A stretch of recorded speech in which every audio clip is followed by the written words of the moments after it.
بسم الله الرحمن الرحيم. ومن أحسن قولا ممن دعا إلى الله وعمل صالحا وقال إنني من المسلمين.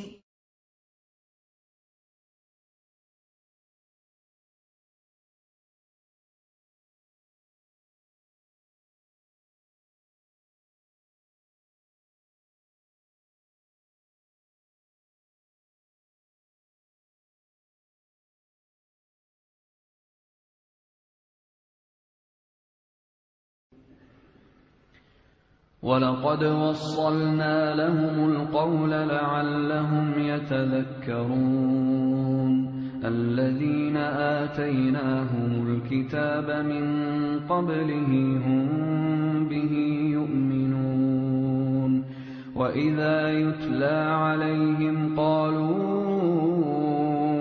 آمَنَّا بِهِ إِنَّهُ الْحَقُّ مِنْ رَبِّنَا إِنَّا كُنَّا مِنْ قَبْلِهِ مُسْلِمِينَ أُولَئِكَ يُؤْتَوْنَ أَجْرَهُمْ مرتين بما صبروا ويدرؤون بالحسنة السيئة ومما رزقناهم ينفقون.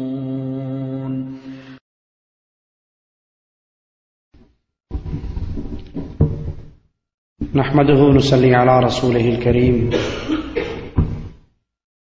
أعوذ بالله من الشيطان الرجيم. بسم الله الرحمن الرحيم.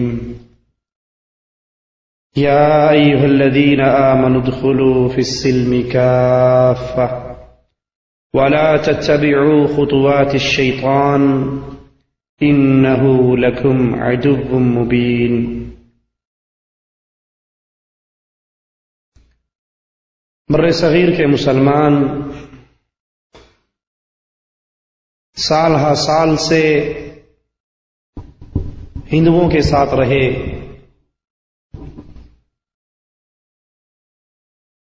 تو ان کی زندگی پر ہندوازم کی چھاپ بڑی واضح طور پہ نظر آتی ہے.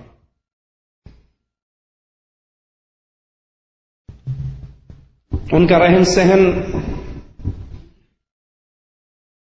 ان کی تہذیب و تمدن، اٹھنا اور بیٹھنا، معیشت اور معاشرت، وہ ہندوؤں کے رنگ میں رنگی ہوئی ہے.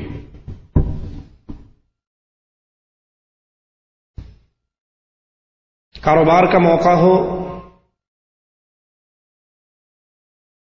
تو مسلمان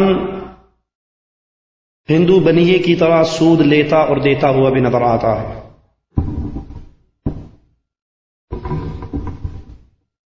زندگی کے عام معاملات ہوں، پیدائش سے لے کر مرنے کے بعد تک کے معاملات، وہ مسلمانوں کی اکثریت، خاص طور پہ بر صغیر کے مسلمانوں کی اکثریت، اس کے اندر ہندو رسم و رواج کے اندر مسلمان ڈوبا ہوا ہے. اور تو اور مسلمانوں کا دین، مسلمانوں کی عبادات ہندوؤں کے ساتھ رہتے ہوئے وہ بھی ہندوانہ کلچر میں، ان کی رسم میں، ان کے رنگ میں رنگی جا چکی ہے.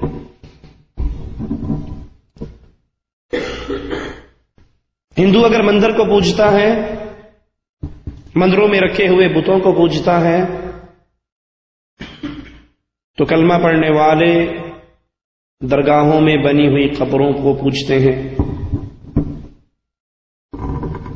وہ ان قبروں کو غسل دیتے ہیں، ہندو اپنے بت کو غسل دیتا ہے. ہندو اپنے بت پر نذر و نیاز پیش کرتا ہے، یہ بھی مرغے اور بکرے کی نیاز پیش کرتا ہے. ہندو نے اپنے اس بت کی ضیافت کے لیے سال میں ایک دن خاص کر رکھا ہے، تو کلمہ پڑھنے والوں نے بھی درگاہوں کے عرسوں کے لیے ایام مخصوص کر رکھے ہیں۔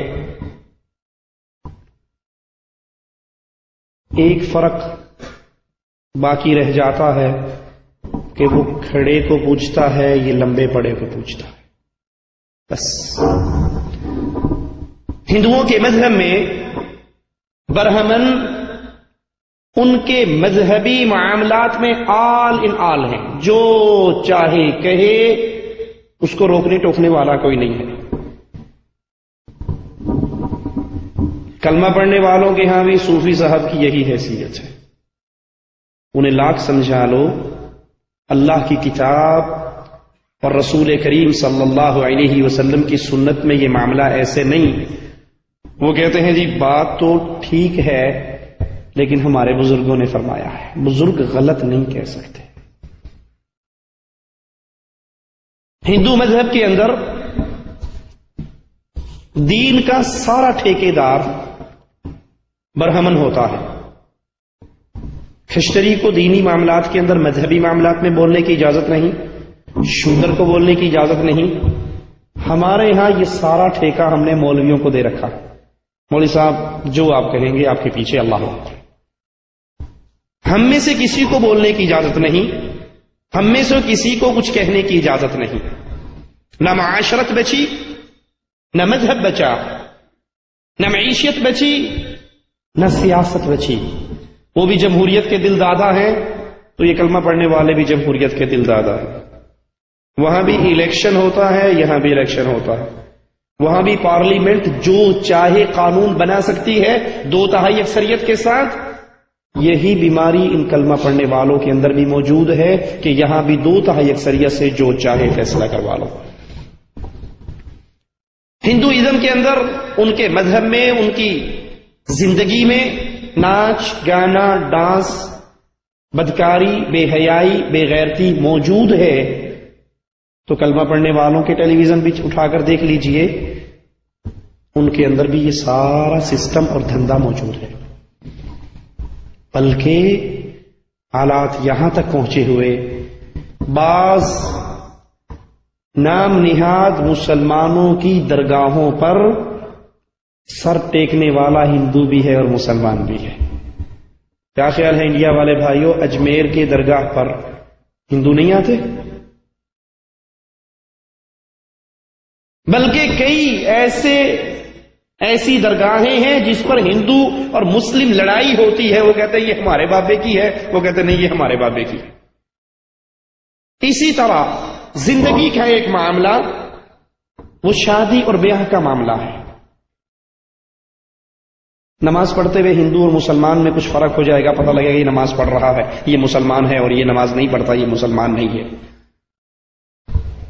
لیکن شادی ایک ایسا معاملہ ہے، بر صغیر کا مسلمان الا من رحم ربی، جب شادی کا موقع آتا ہے، عبداللہ اور رام چندر کی شادی میں کوئی فرق نظر نہیں آتا۔